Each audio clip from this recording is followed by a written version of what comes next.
Conastá goibh a chuirde seo ón P an seo Leabhar-mheas agus an leabhar a bheith go bhasagaing an tachtain seo ná an ceann áirí seo Leabhar-mheas ceann eile le Cathal ó Sandair cheannaíos slám agus siúla déanaí agus heastaí goim Leabhar-mheas agus éachtant ag an thuirtíomh ar na leabhar seo. Tána ceann seo go mórlam rísteile tá sé garid tá sé dúire ar fáistíomh me caint hana hína cén seo faoi Rex Carlo agus an Captain Sperling ach scríomh Cathal ó Sandair an túfás leabhar agus bhí sé dúire ar scoile agus an ceann seo Thorlíonn, tugann sé léargas an spéisiúil ar an saoil mar a bhí agus dá bhrí sin tá focail atá sean go maith agus focail a bhhainint le technoliacht a bhí nua ag an am ach atá faoin rá seo sean go leor.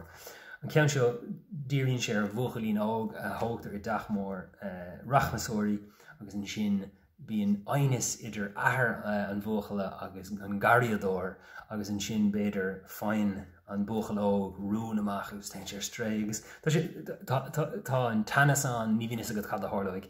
Tá deire an scéal ábhríonn Tá réiteach an scéal ábhríonn páistúil ach is tócha gur dír ar fáistí a bhí sé. Ach an sé le go dtí an deire ní an réiteach ag an deire iad ar fad ach ribh sin bhí sisra ó cad a tarlainn seo agus ríiste le thug sé léargas dom ar éirnaí an nachfuil feite go mar an irid sin leabhar eile dar ire agus hain sé lom, so sin é Leabhar-mheas le Cathal ó Sandair agus sin é bhí a bhasagaing an tachtain seo. Agus mar dúir me hana Cathal ó Sandair íl sé beidir na milliún leabhar, tá sé na céalta leabhar agus íl sé na milliún beidir leabhíún cópnar daigen.